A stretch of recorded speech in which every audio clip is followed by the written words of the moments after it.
안녕하세요. 써니북 타임입니다. 오늘은 안톤 체호프의 소설 중에서 한 편 준비했습니다. 제목은 개를 데리고 다니는 여인입니다. 1899년에 발표된 이 작품은 개를 데리고 있는 부인이라고 번역되기도 하였습니다. 매우 짧은 이야기 속에 함축성 있는 인생의 단편이 깃들여져 있는 작품으로 다양한 소재를 통해 진실한 인생이란 무엇인가를 끈질기게 추구해온 작가의 인생관을 엿볼 수 있습니다. 이 작품은 각자의 가정이 있는 남녀의 사랑에 관한 이야기입니다. 그들은 지금껏 유지되어 온 자신들의 생활을 버리지도 뒤늦게 찾아온 사랑을 버리지도 않는다. 남자 주인공인 크로프는 그 사랑이 영원하지 않을 것을 알고 있음에도 불구하고 개를 데리고 다니는 여인 안나에 대한 열정을 있는 그대로 받아들여 또 하나의 생활로 정립시킨다. 이것은 인생을 살아가며 찾아온 하나의 현상을 과장되지 않은 몸짓으로 순응하는 모습이다. 체호프는 톨스토이의 안나 카레리나에서 안나가 죽음에 이르게 되는 비극에 대한 반발 심리로 이 소설의 여주인공을 안나라고 이름 지었다고 한다. 안나는 혼란과 격정 속에서도 스스로 비극이나 파괴를 자초하지 않는다. 그들의 사랑은 비극도 희극도 아닌 어차피 거부할 수 없는 현실인 것이다.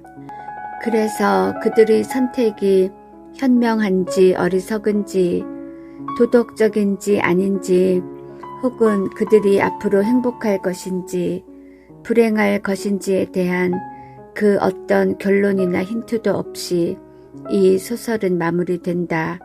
이 작품은 위선과 자기 기만으로 가득 찬 결혼 생활과 도시 생활의 공허함을 주제로 다룬 수작이다. 타성에 젖어 살아가는 많은 사람들에게 인생의 진정한 의미가 무엇인가를 깊이 생각하게 하며 특히 섬세한 심리 묘사와 완벽한 구성이 돋보여 안톤 체호프의 대표적인 단편으로 평가받고 있다. 작품 속으로 들어가 보겠습니다. 개를 데리고 다니는 여인. 해안길에 새로운 얼굴이 나타났다는 소문이 나돌기 시작했다. 개를 데리고 다니는 여인이 바로 그 소문의 주인공이었다. 얄타에 온 지 벌써 2주일이나 되어 이젠 이 고장에도 익숙한 드미트리 드미트리치 크로프는 남들처럼 새로 나타난 인물에 대해 흥미를 느끼게 되었다. 베르네의 찻집에 앉아 있으면 작달막한 키에 베레모를 쓴 금발의 젊은 부인이 해안길을 거닐고 있는 것이 보였다. 흰 스피츠 한 마리가 그녀의 뒤를 쫓고 있었다. 크로프는 그 후에도 공원이나 사거리 광장에서 하루에도 몇 번씩 그 부인과 마주쳤다. 그녀는 언제나 똑같은 베레모를 쓰고 흰 스피츠를 데리고 산책을 했다. 그녀가 누구인지 아는 사람은 아무도 없었다. 그래서 사람들은 그녀를 개를 데리고 다니는 여인이라고 불렀다. 남편도 친지도 동반하지 않고 혼자 이곳에 와 있는 여자라면 한번 사귀어 볼만 하겠군 하고 크로프는 생각했다. 그는 아직 40도 안 되었으나 이미 12살 난 딸과 중학교에 다니는 두 아들이 있었다. 그는 대학교 2학년 때 결혼했는데 이제는 아내 쪽이 그보다 한 배 반은 더 늙어 보였다. 그의 아내는 눈썹이 짙고 키가 큰 여자로 직설적이고 거만하며 스스로 지적인 여자라고 자처하고 있었다. 그녀는 책도 많이 읽었고 멋부린 새 철자법에 따라 남편을 부를 때도 드미트리라 하지 않고 디미트리라 불렀지만 그는 자기 아내를 경박하고 마음이 좁으며 촌스럽다고 여겨 집안에 붙어 있으려 하지 않았다. 그는 이미 오래전부터 그녀를 배신하기 시작했으며 여러 여자들과 깊은 관계를 맺었다. 그래서인지 여자에 대해서는 거의 언제나 나쁘게 말했고 자기가 있는 자리에서 여자 얘기가 나오면 그는 이렇게 비하하곤 했다. 저급한 인종이지요. 그는 여자 때문에 쓰디쓴 경험을 많이 겪었기 때문에 여자를 아무렇게나 불러도 괜찮다고 생각하고 있는 듯 하였으나 막상 그 저급한 인종이 없으면 단 이틀도 살 수 없었을 것이다. 그는 남자들 사이에서는 지루해하며 말수도 적어졌고 냉정한 태도를 취했지만 여자들 사이에 끼기만 하면 스스로 해방감을 느꼈고 무슨 말을 하고 어떻게 처신해야 할지를 잘 알고 있었다. 아니, 여자와 함께 있으면 잠자코 있어도 마음이 편했다. 그의 외모와 기질에는 뭔가 알 수 없는 매력이 있어 그것이 여자의 마음을 끌고 유혹하였다. 그도 그것을 알고 있었으며 그 자신도 역시 어떤 힘에 의해서 여자들에게 마음이 끌렸었다. 남녀 관계란 처음엔 생활을 아주 유쾌하게 만들어주는 가볍고 경쾌한 일처럼 생각되겠지만 신분이 있는 인간, 특히 그것이 우유부단한 모스크바 토박이인 경우에는 점점 골치 아픈 문제로 발전하여 마지막에 가서는 진퇴양난의 상태에 빠지기 마련이다. 이것은 실제로 그가 몸소 겪은 많은 괴로운 경험을 통해서 오래전부터 느껴온 터였다. 그러나 매력적인 여자와 또다시 만나게 되면 그러한 쓰디쓴 기억은 슬그머니 사라지고 생활의 의욕이 차차 머리를 쳐들어 세상 만사가 재미있고 아주 단순하기만 한 것으로 생각되는 것이었다. 어느 날 해질 무렵 그가 노천 식당에서 식사를 하고 있을 때 베레모를 쓴 그 여인이 옆 테이블에 자리를 잡기 위해 천천히 다가왔다. 그는 그녀의 표정이며 걸음걸이, 옷차림, 머리 모양 등으로 그녀가 상류 사회의 어엿한 유부녀라는 것, 얄타에는 처음 왔으며 혼자서 따분한 시간을 보내고 있다는 것을 얼른 알아챌 수 있었다. 이 지방의 풍기가 문란하다는 말들이 많았지만 대체로 신빙성이 없는 풍문들로 기회만 있으면 자기도 그런 일을 해보고 싶어하는 작자들이 꾸며낸 이야기들이라는 것을 그는 잘 알고 있었다. 그러나 그 여인이 세 발짝쯤 떨어진 옆 테이블에 와 앉자 쉽게 여자를 꿰어 산속 데이트를 즐겼다는 누군가의 성공담이 머리에 떠올라 신속하고 순간적인 관계라든가 이름도 성도 모르는 미지의 여인과의 로맨스에 대한 매혹적인 상상이 갑자기 그를 사로잡고 말았다. 그는 스피치에게 상냥하게 손짓을 해서 자기 쪽으로 불러 손가락으로 얼렀다. 걔는 으르렁대기 시작했다. 그는 또 한 번 얼렀다. 여자는 힐끗 그를 바라보더니 이내 눈을 내리깔았다. 물지는 않아요. 라고 말하며 그녀는 얼굴을 붉혔다. 뼈다귀를 쳐도 될까요? 그녀가 좋다고 고개를 끄덕이자 그는 다시 친절하게 물었다. 얄타에 오신 지 오래 되셨습니까? 5일 정도 됐어요. 저는 이곳에 온 지 벌써 2주일이나 됐습니다. 잠시 침묵이 흘렀다. 하루하루가 빨리 지나가는데 여기서는 어쩐지 따분하군요. 하고 그녀는 그가 있는 쪽을 보지도 않고 말했다. 흔히들 이곳이 지루하다고 하죠. 벨로프나 디즈드라 같은 곳에서도 지루한 줄 모르고 살던 사람이 이곳에 오기만 하면 아 따분해 어휴 이 먼지 좀 봐 하고 불평을 늘어놓습니다. 마치 그라나다에서 오기라도 한 듯 말입니다. 그녀는 웃음을 터뜨렸다. 그리고 두 사람은 서로 모르는 사람처럼 잠자코 식사를 계속했다. 그러나 식사가 끝난 후 둘이서 나란히 밖으로 나오게 되었고 그들 사이에는 곧 농담 섞인 가벼운 담소가 시작되었다. 가야 하는 곳도 해야 할 일도 없는 한가로운 사람들이 나누는 그런 종류의 이야기들이었다. 그들은 걸으면서 아름다운 빛을 띠고 있는 바다에 대해 이야기했다. 부드럽고 따뜻한 느낌을 주는 보라색 수면 위로 한 줄기 금색 달빛이 흐르고 있었다. 그들은 뜨거운 해가 지고 난 후에도 여전히 덥다는 이야기를 주고받았다. 그 다음 크로프가 자기 소개를 했다. 자기는 모스크바 출신으로 대학에서는 언어학을 전공했지만 현재는 은행에 근무하고 있다는 것.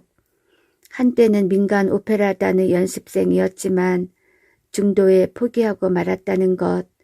모스크바에 집을 2채 가지고 있다는 것 등을 말했다. 반면에 여인은 페테르부르크 태생이지만 SC로 출가하여 벌써 2년 동안 그곳에서 살고 있다는 것, 얄타에는 앞으로 한 달가량 체류할 예정이며 그녀의 남편도 휴식을 원하고 있으니까 어쩌면 뒤따라 올지도 모르겠다는 것 등을 말했다. 그녀는 남편이 현 청에 근무하고 있는지 현 자치회에 근무하고 있는지를 도무지 설명하지 못했는데 그것이 스스로도 우스웠던 모양이었다. 크로프는 그녀의 이름이 안나 세르게예브나라는 것도 비로소 알게 되었다. 그는 호텔의 자기 방으로 돌아와서도 계속 그녀 생각을 하며 내일도 어쩌면 그녀를 만나게 될지 모른다고 생각했다. 그렇지 않으면 오히려 이상할 것 같았다. 잠자리에 들면서도 그는 그녀가 얼마 전까지만 하더라도 지금의 자기 딸처럼 학교에서 공부를 하던 여학생이었다는 점, 그리고 그녀의 웃는 모습이나 낯선 남자와의 대화에 경직되어 수줍어하는 모습을 상기하고 아마 생전 처음으로 그녀 자신이 눈치채지 못하는 어떤 은밀한 호기심을 가진 사람들이 그녀에게 수작을 걸거나 그녀를 바라보고 하는 환경에 혼자서 놓이게 된 것이라고 생각했다. 그는 또한 그녀의 가늘고 날씬한 목덜미와 아름다운 잿빛 눈을 머릿속에 떠올려 보았다. 그녀에게는 어딘지 모르게 애틋한 구석이 있어 라고 그는 생각하면서 잠이 들었다. 서로 알게 된 지 일주일이 지났다. 축제일이었다. 방 안은 무척 더웠고 거리는 회오리 바람이 먼지를 일으켜 모자가 날아갈 정도였다. 크로프는 온종일 갈증이 가시지 않아 몇 번이나 카페로 나가 안나 세르게예브나와 함께 시럽이나 아이스크림을 시켰다. 도저히 견딜 수가 없었다. 저녁에 바람이 좀 잠잠해지자 두 사람은 배가 들어오는 것을 보기 위해 방파제로 나갔다. 부둣가에는 많은 사람들이 누구를 마중하러 나왔는지 꽃다발을 들고 서성이고 있었다. 여기서도 크게 눈에 띄는 것은 멋부리기 좋아하는 얄타 사람들의 두 가지 특색, 즉 중년 부인들이 젊게 차려 입었다는 것과 장군 제복을 입은 사람이 많다는 것이었다. 풍랑이 심해서 배는 예정보다 늦게 해가 진 뒤에야 들어왔다. 그리고 선창에 닻을 내리기 전에 방향을 바꾸느라 오랜 시간이 걸렸다.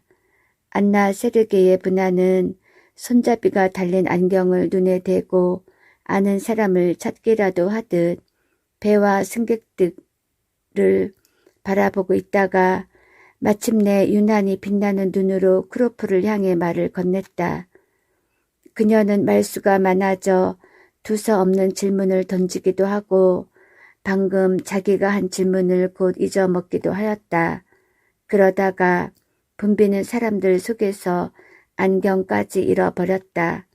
화려한 군중들이 흩어지기 시작하고 이제는 사람의 얼굴도 분간할 수 없게 되었으며 바람도 완전히 멎었으나 크로프와 안나 세르게예브나는 아직도 배에서 내릴 사람을 기다리기라도 하듯 계속 그곳에 서 있었다. 안나 세르게예브나는 크로프를 보지도 않고 가만히 꽃 냄새만 맡고 있었다. 저녁이 되니까 날씨가 참 좋아지는군요. 그럼 이젠 어디로 갈까? 어디 드라이브라도 하러 갈까요? 하고 그가 물었으나 그녀는 아무 대답도 없었다. 그때 그는 잠시 동안 그녀를 바라보다가 갑자기 포옹을 하고 입술에 키스를 했다. 꽃 향기가 물씬 코에 와 닿았고 물방울이 뿌려졌다. 그는 누가 보지 않았을까 주위를 둘러보았다. 크로프가 낮은 목소리로 속삭였다. 당신 숙소로 갑시다. 두 사람은 빠른 걸음으로 걸어갔다. 그녀의 방은 무척 더웠고 일본인 상점에서 사온 향수 냄새가 풍기고 있었다.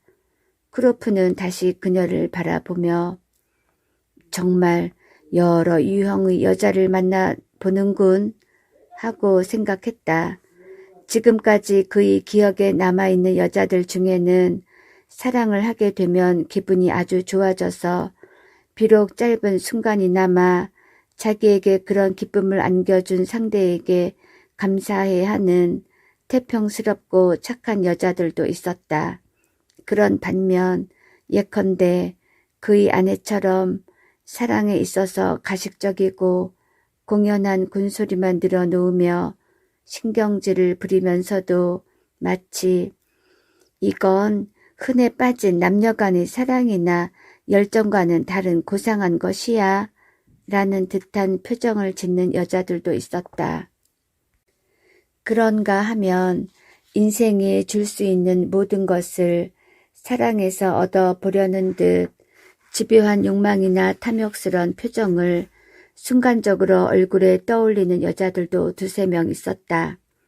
그들은 대개 아주 매력적이고 냉정한 여자들이지만 이미 한창 나이를 넘긴 변덕스럽고 오만하고 분별력 없는 여자들이었다. 크로프는 그 여인들에 대한 사랑이 식자 그들의 아름다움이 역겹게 느껴지기 시작했고 그들의 속옷에 붙은 레이스까지도 생선 비늘처럼 징그럽게 느껴지는 것이었다. 그런데 이번에는 경험이 없는 젊음에서 오는 수줍고 어색한 티가 나는 숫된 여자가 나타난 것이다. 그것은 마치 누군가가 느닷없이 자기 방문을 두드리는 바람에 어찌할 바를 몰라 당황하고 있는 소녀와 같은 인상을 주는 것이었다. 안나 세르게예브나, 즉 걔를 데리고 다니는 여인은 이 일에 대해 마치 자신의 타락한 모습을 보는 것과 같은 심각한 자세를 취하고 풀이 죽어있는 표정이었다. 얼굴 양쪽으로 긴 머리를 늘어뜨리고 슬픈 듯이 생각에 잠겨있는 그녀의 모습은 옛날 그림에 나오는 죄 지은 여인과 흡사했다. 기분이 좋지 않아요. 그녀가 말했다.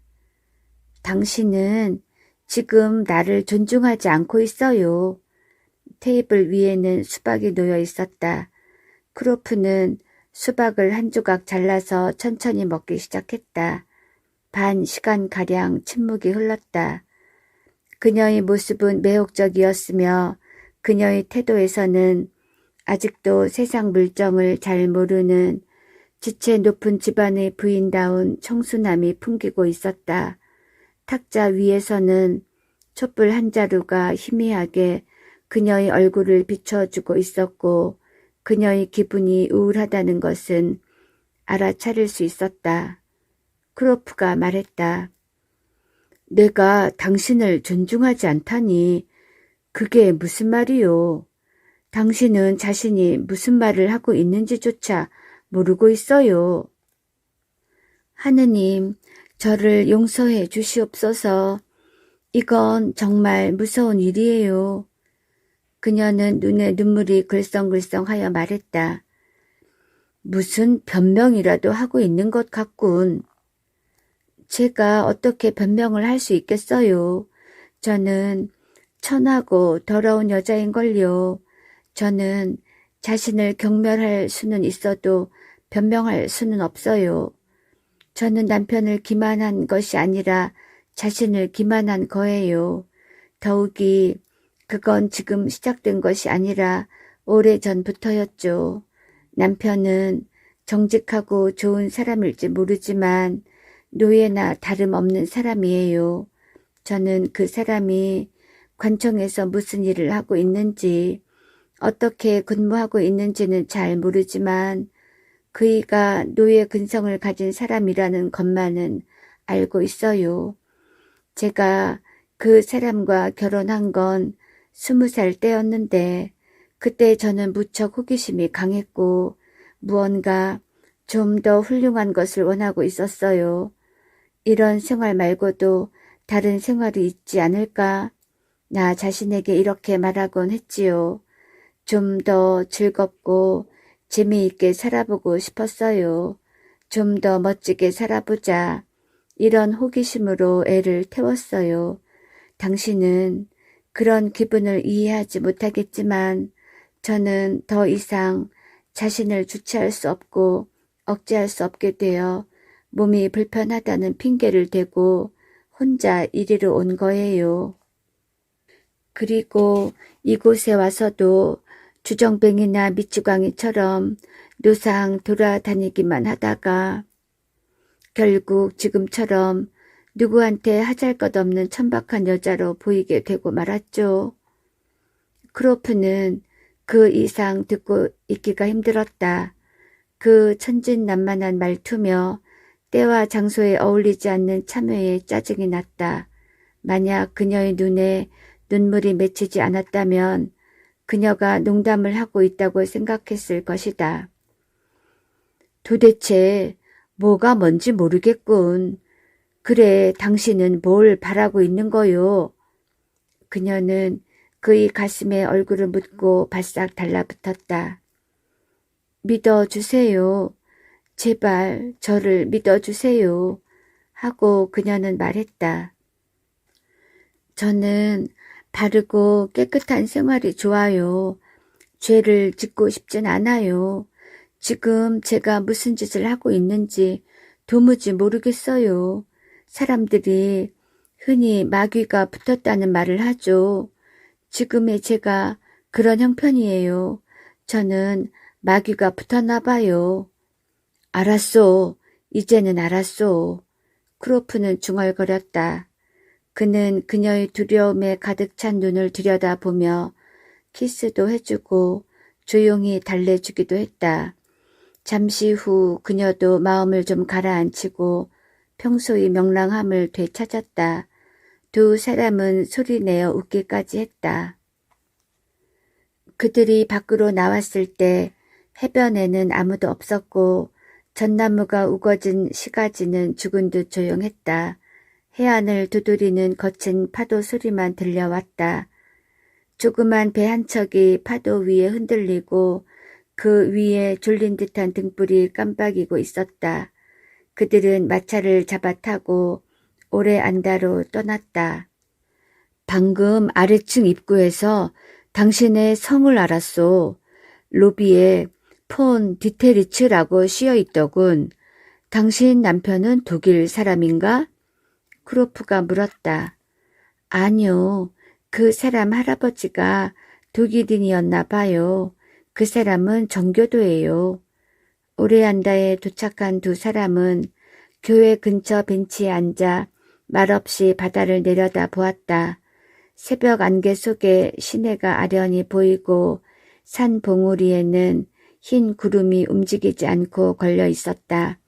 나뭇잎 하나 꼼짝하지 않고 있는 가운데 매미들이 울고 있었고 아래에서 들려오는 단조롭고 둔한 파도 소리는 인간 모두를 기다리고 있는 영원한 꿈과 안식을 말해주고 있었다. 저 밑에서 들려오는 바다 소리는 아직 이곳에 얄타도 오레안다도 없었던 옛날에도 울렸었고 지금도 울리고 있으며 앞으로 우리가 죽고 없어진 다음에도 여전히 공허하고 무심하게 울릴 것이다. 그리고 그 변함없는 모습에 우리들 개개인의 삶과 죽음에는 조금도 관심이 없는 것 같은 그 음향 속에 어쩌면 우리 구원에 대한 부단한 움직임의 표상, 끊임없는 완성으로의 전진의 비밀이 숨겨져 있는지도 모른다. 새벽빛을 받아 한결 청초하게 보이는 젊은 여자와 나란히 앉아서 바다와 산과 구름과 드넓은 하늘의 그 꿈속과도 같은 광경에 매혹된 크로프는 이런 생각에 잠겼다. 사실 이 세상의 모든 것은 얼마나 아름다운 것인가. 우리가 인생의 고결한 목적, 인간으로서의 자기 가치를 잊은 채 생각하고 행동하는 것을 제외한 모든 것들이 야경꾼인 듯한 사나이가 가까이 다가오다가 그들을 보고 저쪽으로 가 버렸다. 이런 사소한 일까지도 참으로 신비롭고 아름답게 보였다. 페오도시아 쪽에서 새벽빛을 받으며 불 꺼진 배가 들어오는 것이 보였다. 풀에 아침 이슬이 맺혔네요. 침묵을 깨고 안나 세르게의 분하가 말했다. 이제 그만 갑시다. 그들은 얄타로 돌아왔다. 그 후 그들은 날마다 정오의 해변에서 만나 함께 점심을 먹고 산책도 하고 저녁 식사를 하기도 했으며 산책을 하거나 황홀하게 바다를 바라보기도 했다.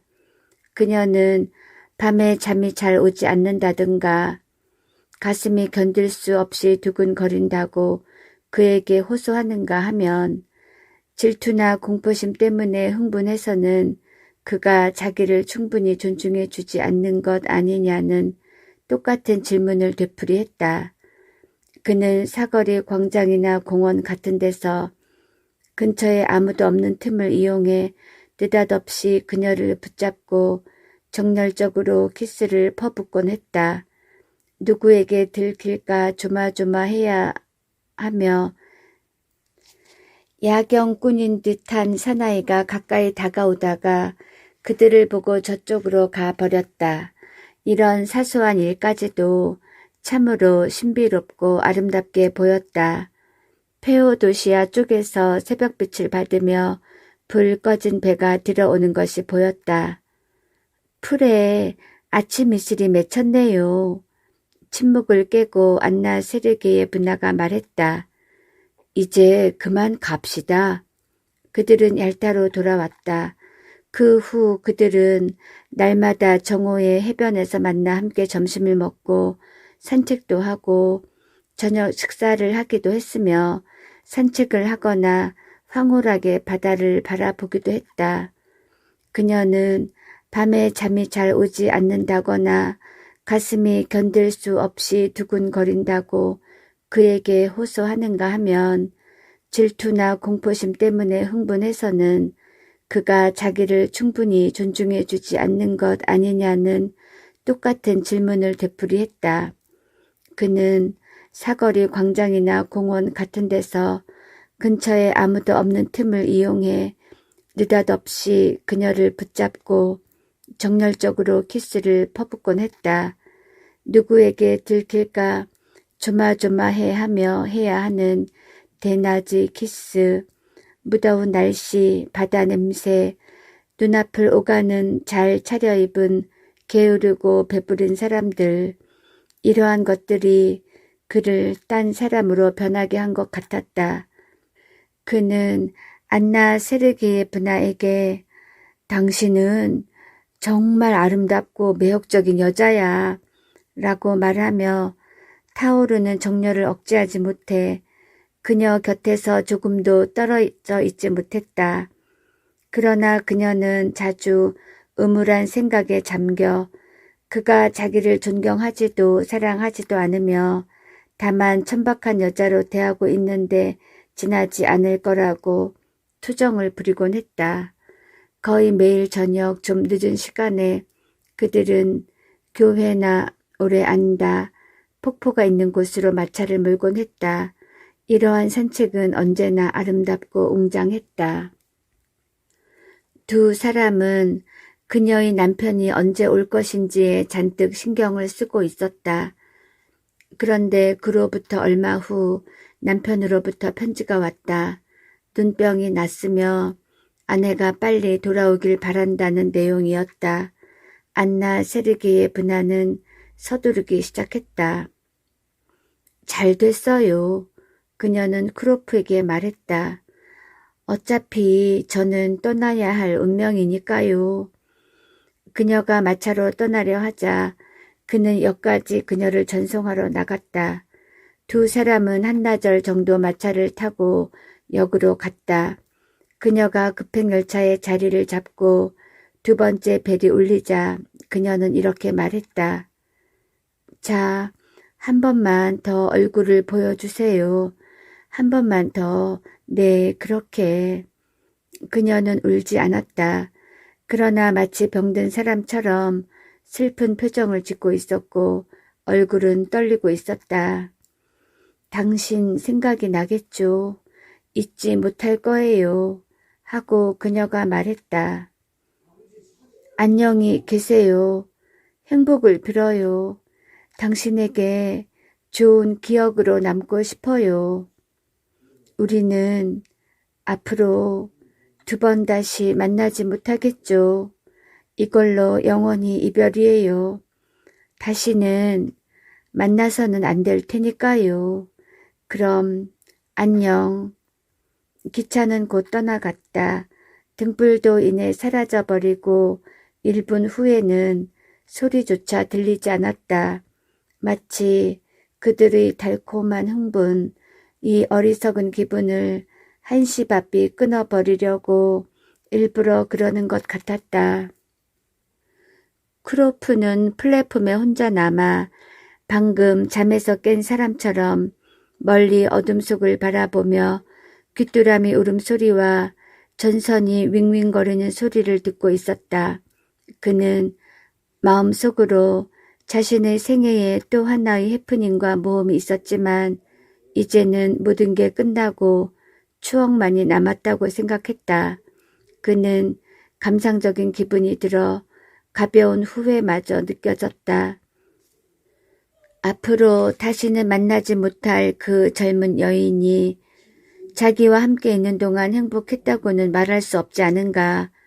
그녀에게 친절하고 상냥하게 대해주기는 했지만 그녀에 대한 태도나 사랑을 하는 방식에서 행운을 쉽게 수중에 넣은 사나이로서의 가벼운 조소와 우쭐거리는 자기 만족의 그림자가 들여다 보이는 것은 어쩔 수 없었다.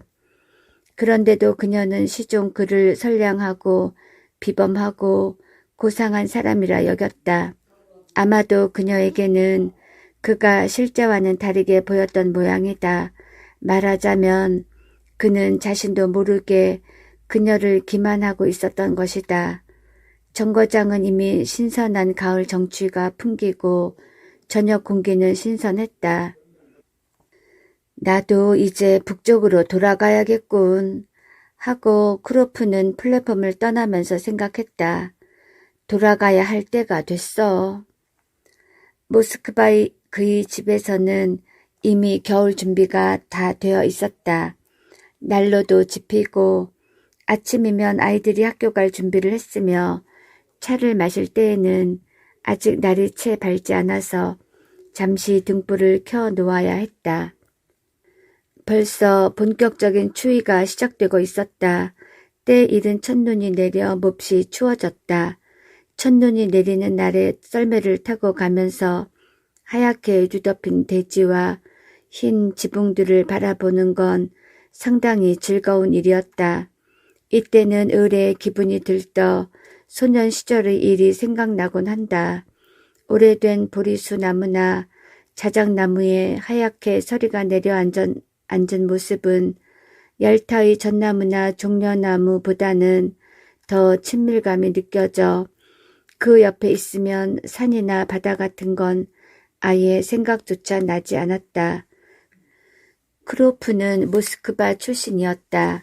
기분 좋게 쌀쌀한 날에 모스크바로 돌아와 모피 코트에 따뜻한 장갑을 끼고 페트로프카 거리를 한 바퀴 돌며 토요일 저녁의 종소리를 듣자 최근의 여행도 자기가 가본 여러 지방들도 그에게는 이미 매력적인 곳이 되지 못했다. 그는 차차 모스크바의 생활에 빠져들어 이제는 하루에 3가지 신문을 탐독하면서도 자기는 모스크바의 신문 따위는 읽지 않는 주의라고 말하고 다녔다. 그는 그 전처럼 다시 레스토랑, 클럽, 초대 만찬, 축하연 같은 것들에 마음이 끌리게 되었고 자기 집에 유명한 변호사나 배우들이 드나드는 것이나 의사 클럽에서 교수들과 함께 어울려 트럼프 놀이를 하는 것을 내심 자랑으로 여기게 되었다. 그리고 이제 스튜 냄비에 있는 고기 한 접시 정도는 너끈히 해치울 수 있게 되었다. 이렇게 한 달만 지나면 안나 세르게예브나와의 추억은 희미해져 다른 여자들의 경우와 마찬가지로 아득한 미소를 지은 채 이따금 꿈속에서나 나타날 거라고 그는 생각했었다. 그러나 한 달 이상이 지나고 한겨울이 왔는데도 안나 세르게예브나와의 이별이 바로 엊그제 일처럼 기억에 생생히 남아 있었다.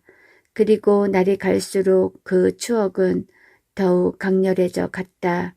고요한 저녁, 아이들이 공부하는 소리가 서재에까지 들려올 때에도 레스토랑에서 달콤한 노래나 오르간 소리가 들려올 때에도 페치카 속에서 바람 소리가 윙윙 울릴 때에도 그녀와의 모든 추억이 떠올랐다. 부둣가 산봉우리에 구름이 드리워 있던 이른 아침, 페오도시아 쪽에서 들어오던 배, 그녀와의 키스가 끊임없이 그의 기억 속에 되살아났던 것이다. 그는 한동안 방안을 거닐면서 그때를 떠올리고 미소 지어 보았으나 회상은 점점 공상으로 변하여 마침내 그 공상 속에서 과거와 미래가 뒤범벅이 되고 말았다. 안나 세르게예브나는 꿈에 보이는 것이 아니라 마치 그림자처럼 어디를 가나 그의 뒤를 따라다녔다.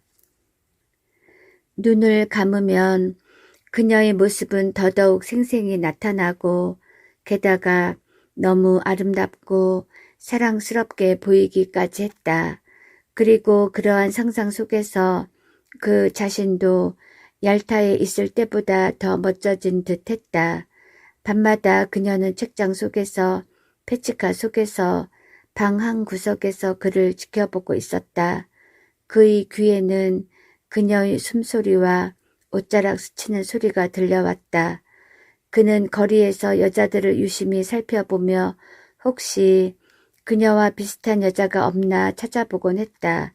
이제는 자기의 추억을 누구에게라도 털어놓고 싶어 견딜 수가 없게 되었다.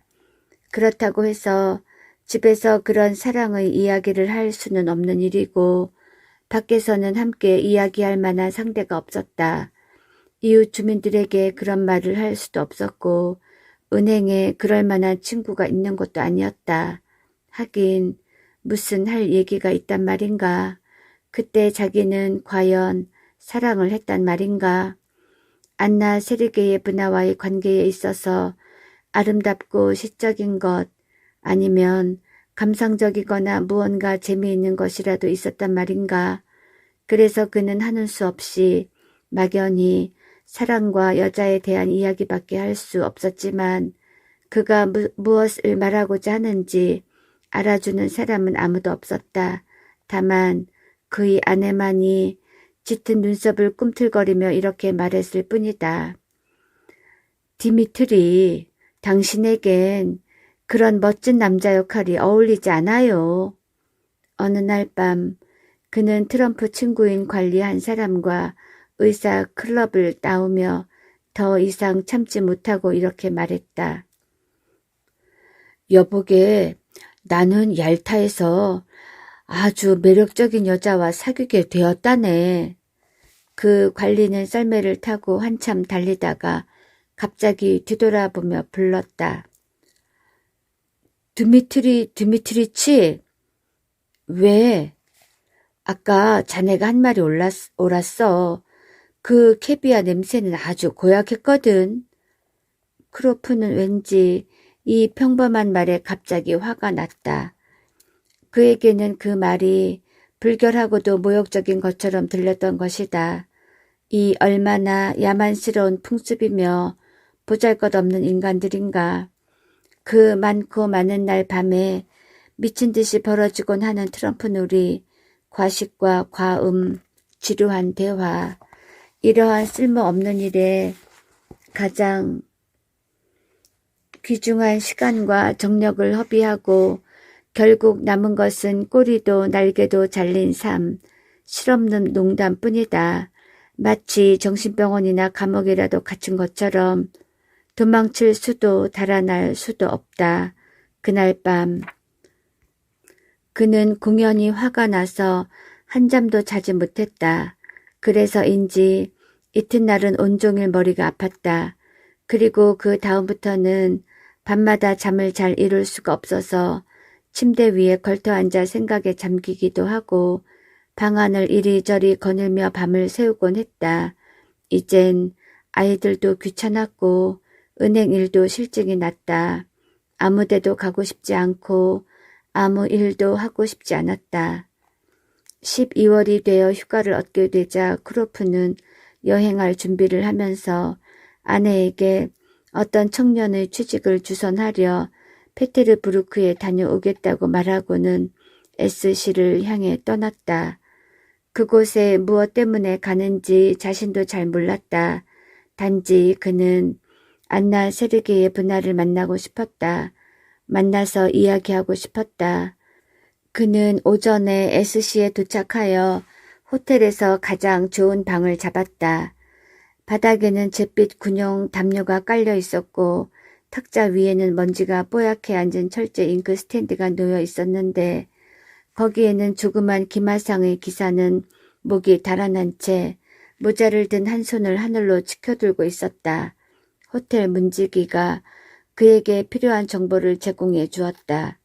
폰디 데리츠는 시타루 곤차르나야 거리에 있는 그의 집에서 살고 있고 호텔에서 그곳까지는 그리 멀지 않으며 생활은 풍족한 편이어서 자가용 마차까지 가지고 있고 S시에서는 그를 모르는 사람이 없다는 것이었다. 호텔 문지기는 그 사람 이름을 드리디리치라고 발음했다. 크로프는 천천히 스타로 곤차르나야 거리까지 걸어가서 그 집을 찾아냈다. 그 집 정면에는 못질을 한 잿빛 나무 울타리가 길게 둘러쳐 있었다. 이 정도 울타리쯤이야 얼마든지 뛰어넘을 수 있지. 크로프는 그 집 창문과 울타리를 번갈아 보며 생각했다. 그는 여러 가지를 생각해 보았다. 오늘은 휴일이니까 남편이 집에 있겠지. 하지만 남편이 집에 있건 없건 덮어놓고 집으로 찾아 들어가 그녀를 당황하게 한다는 건 아무래도 무례한 일이다. 그렇다고 편지를 써 보냈다간 잘못해서 남편 손에 들어갈지도 모르고 그렇게 되면 모든 것은 끝장이 되고 마는 것이다. 가장 현명한 방법은 기회를 기다리는 수밖에 없다. 그래서 그는 한 길을 따라 울타리 근처를 서성이며 기회가 오기를 기다렸다. 거지가 동냥을 하러 대문 안으로 들어가자 개들이 짖어대며 그에게 덤벼드는 것이 보였다. 그런 후 1시간쯤 지나자 집안에서 피아노 치는 소리가 어렴풋이 들려왔다. 아마도 안나 세르게의 분화가 치고 있는 것이다. 갑자기 현관문이 열리며 어떤 노파 한 명이 문 밖으로 나오고 그 뒤로 눈에 익은 흰 스피츠가 따라 나왔다. 크로프는 걔 이름을 부르려 했지만 갑자기 가슴이 두근거리고 흥분한 나머지 걔 이름을 잊어버리고 말았다. 계속 서성거리다 보니 그는 그 잿빛 울타리가 점점 저주스럽게 생각되었다. 그리고 마침내 초조해져서 안나 세르게의 분화가 그를 잊고 어쩌면 남편과 즐거운 시간을 보내고 있을지 모르며 아침부터 저녁까지 이런 기분 나쁜 울타리만을 바라보며 살아야 하는 젊은 여자의 입장에서 본다면 그것도 지극히 당연한 일일 것이라는 생각이 들었다. 그는 호텔방으로 돌아와 한동안 멍하니 소파에 앉아있다가 점심을 먹고 난 다음 한참 푹 잤다. 이렇게 어리석고 멍청할 수가. 잠에서 깨어난 그는 어두워진 창문을 바라보며 생각했다. 이미 저녁이 되어 있었다. 이런 와중에 잠만 늘어지게 자다니 도대체 이 밤중에 뭘 어쩌자는 거야. 병원에서나 볼 수 있는 싸구려 잿빛 담요를 씌워놓은 침대에서 일어나 앉아 그는 자기 자신을 원망했다. 이렇게 해서 그녀를 만나겠다고?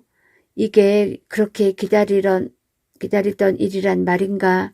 정말 한심하기 짝이 없군. 그는 아침에 정거장에서 본 포스터가 떠올랐다. 포스터에는 아주 큰 글씨로 게이샤가 오늘부터 상연된다고 쓰여 있었다.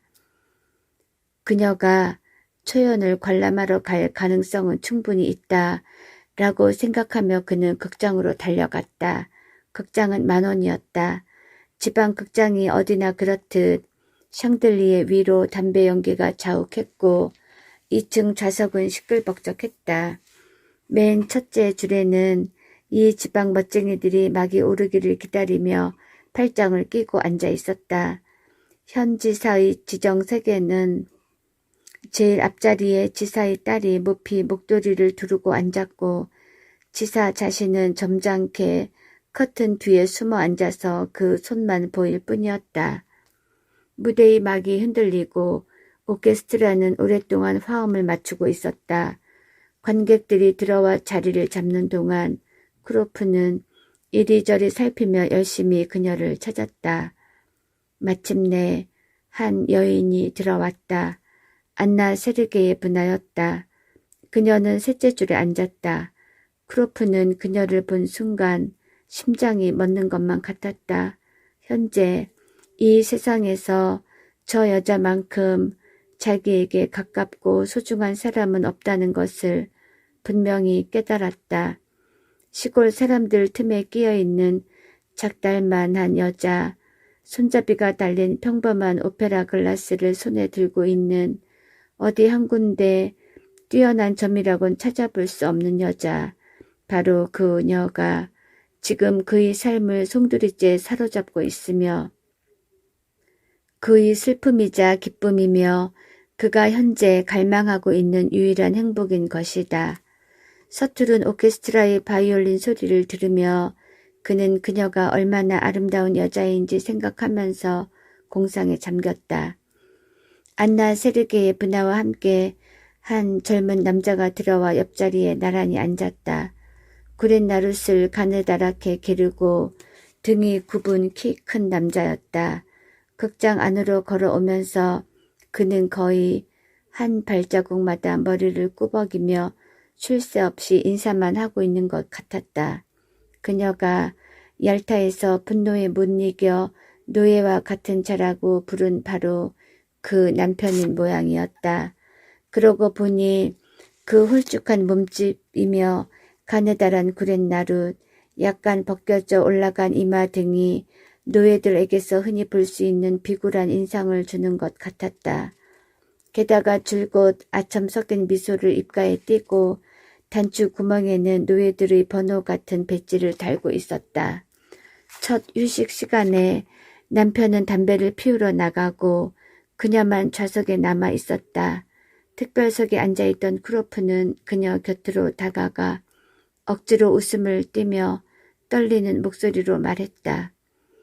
안녕하셨습니까? 그를 보자 그녀는 얼굴이 창백해지며 또 한 번 자기 눈을 의심하듯 놀란 표정으로 그를 쳐다보고는 손에 들었던 부채와 오페라 글라스를 꽉 움켜 쥐었다. 기절이라도 할까봐 자기 자신을 억제하려고 애쓰는 게 분명했다. 두 사람 다 말이 없었다. 그녀는 그냥 앉아 있었고 그는 그녀의 당황에 놀라 옆자리에 앉을 생각도 못하고 그냥 서 있었다. 바이올린과 플루트가 화음을 맞추기 시작하자 그는 그 주위의 박스 사람들이 전부 자기를 바라보는 것 같은 생각이 들어 흠칫 놀랐다. 바로 그때 그녀가 자리에서 벌떡 일어나더니 빠른 걸음걸이로 복도 쪽을 향해 걸어 나갔다. 그도 그녀의 뒤를 따라 밖으로 나갔다. 그들은 복도와 계단을 한참 동안이나 오르내렸다. 그들의 눈앞에는 법복을 입은 사람들, 교사 복장을 한 사람들, 공무원 복장을 한 사람들이 쉴 새 없이 스쳐 지나갔다. 귀부인들의 모습과 옷걸이에 걸려있는 무피 코트가 어른거리는가 하면 담배 연기가 퍼지기도 하였다. 크로프는 두근거리는 가슴으로 이런 생각을 했다. 제기랄, 무슨 사람들이 이렇게 많담. 이 오케스트라는 또. 그 순간 갑자기 그날 저녁 때 역에서 안나 세르게의 문화를 전송하고 나서 이것으로 모든 게 끝이고 앞으로 다시는 서로 만날 수 없을 것이다 라고 스스로 되뇌었던 일이 생각났다. 하지만 끝나려면 아직도 멀었던 것이다. 입석 입구라는 글씨가 씌어져 있는 좁고 어두운 층계에서 그녀는 걸음을 멈추었다. 사람을 이렇게 놀라게 하는 법이 어디 있어요? 하고 그녀는 창백한 얼굴로 힘겹게 숨을 내쉬며 말했다. 어찌나 놀랐던지 하마터면 죽을 뻔했어요. 대체 왜 오신 거죠? 왜? 내 마음을 이해해 주시오. 안나, 내 마음을. 하고 그는 낮은 목소리로 급히 말했다. 제발 이해해 주시오. 그녀는 공포와 애원과 애정이 뒤섞인 눈으로 그를 바라보았다. 그의 모습을 좀 더 확실히 기억해 새겨두려는 듯이 그를 뚫어지게 바라보는 것이었다. 나도 무척 괴로웠어요. 그녀는 그의 말을 들으려고도 하지 않고 자기 말만 계속했다. 저는 언제나 당신만 생각하고 있었어요. 당신 생각을 하는 것으로만 살아왔어요. 하지만 어떻게 해서든 잊으려고 했는데 왜 찾아오셨냐고요. 위쪽 층계에서 남학생 둘이 담배를 피우며 내려다보고 있었으나 크로프는 안나 세르게의 분할을 끌어안고 얼굴과 뺨과 손에 마구 키스를 퍼부었다. 무슨 짓을 하는 거예요? 무슨 짓을? 하고 그녀는 크로프를 떠다밀며 겁에 질린 목소리로 말했다. 우린 두 사람 다 미친 거예요. 오늘 중으로 이곳을 떠나세요. 아니 지금 당장 떠나세요. 간절히 부탁드리는 거예요. 저기 사람들이 와요. 밑에서 누가 계단을 올라오고 있었다. 당신은 떠나야만 해요. 하고 안나 세르게의 문화는 귓속말로 속삭였다. 아시겠죠? 드미트리치, 내가 모스크바로 당신을 찾아가겠어요. 나는 하루도 행복한 날이 없었고 그것은 현재도 미래도 마찬가지일 거예요. 절대로 행복하지 못할 거예요. 그러니 제발 더 이상 나를 괴롭히지 말아주세요. 내가 모스크바로 당신을 만나러 갈게요. 맹세해요. 지금은 헤어져요. 소중하고 사랑스런 당신. 오늘은 이만 헤어지기로 해요. 네? 그녀는 그의 손을 쥔 다음 몇 번이나 뒤돌아보며 빠른 걸음으로 층계를 내려갔다. 그녀의 눈을 보며 그녀가 정말 행복하지 않았다는 것을 알 수 있을 것 같았다. 크로프는 잠시 동안 그 자리에 선 채 귀를 기울이고 있다가 주위가 조용해진 다음에 자기 외투를 찾아 입고 극장문을 나섰다. 안나 세르게예브나는 모스크바로 그를 찾아왔다. 두세 달에 한 번씩 그녀는 대학의 부인과 교수한테 진찰을 받으러 간다는 구실을 붙여 SC를 떠났다. 남편은 반신반의했다. 그녀는 모스크바에 도착하면 슬라반스키 바자르 호텔에 숙소를 정하고 곧 크로프에게 빨간 모자를 쓴 심부름꾼을 보냈다. 그러면 크로프는 그녀를 만나러 오곤 했다. 모스크바에서 이와 같은 일을 눈치챈 사람은 아무도 없었다. 어느 겨울날 아침 역시 그런 방법으로 연락이 되어 그녀가 있는 호텔로 걸어가고 있었다. 전날 저녁 심부름꾼이 왔으나 그때 그는 집에 없었다. 그는 딸 아이를 학교에까지 데려다 주려고 새하얀 눈송이가 펑펑 쏟아지는 길을 함께 걸어가고 있는 중이었다. 오늘 아침은 영상 3도였는데도 이렇게 눈이 내리는 이유가 뭔지 아니? 하고 크로프는 딸에게 말했다. 따뜻한 건 땅의 표면이고 대기 상층의 기온은 그보다 훨씬 낮기 때문이란다. 아빠, 그럼 겨울엔 왜 천둥 소리가 나지 않나요? 그는 설명해 주었다. 그런 말을 하면서 그는 다른 것을 생각하고 있었다. 지금 자기가 이렇게 그녀를 만나러 가는 것을 아는 사람은 아무도 없다. 앞으로도 아는 사람은 없을 것이다. 그에게는 두 가지 생활이 있었다. 하나는 그것을 보거나 알고 싶어하는 사람 누구에게나 보여줄 수도 알려줄 수도 있는 생활, 즉 조건부의 진실과 조건부의 허위로 가득 찬 생활이었다. 그것은 그의 친지나 친구들의 생활과 아주 흡사했다. 또 하나는 은밀하게 누리는 생활이다.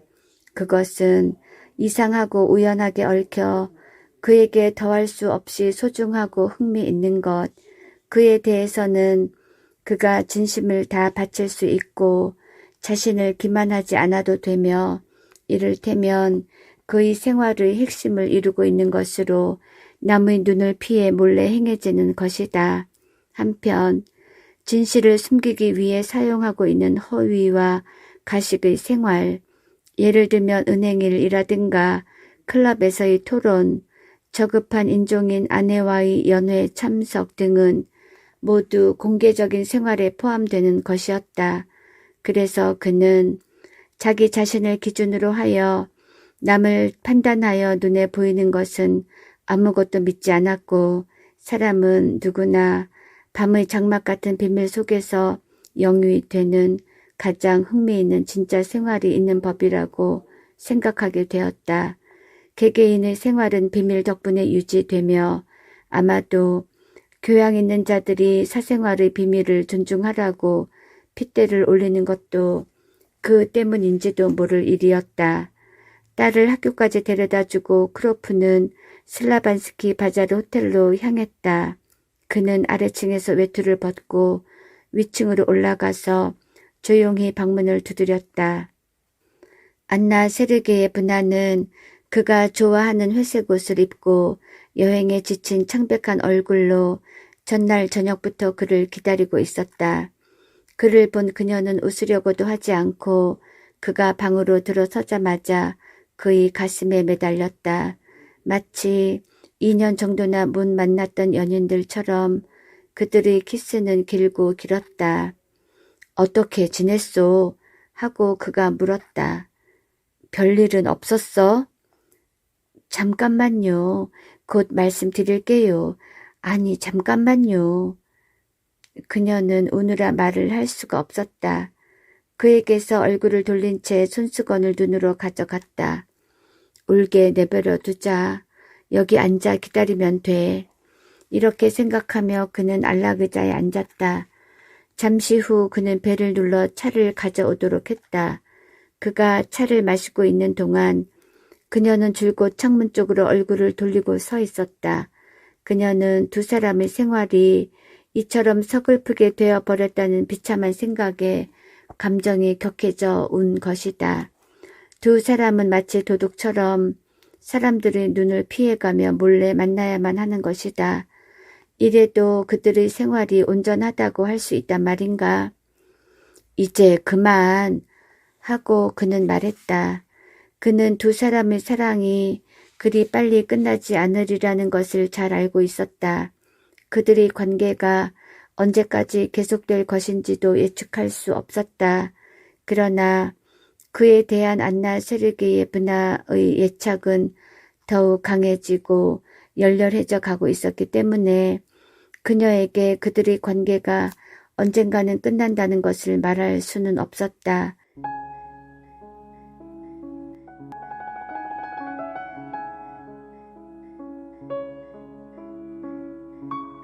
안톤 체호프의 개를 데리고 다니는 여인이었습니다. 감사합니다.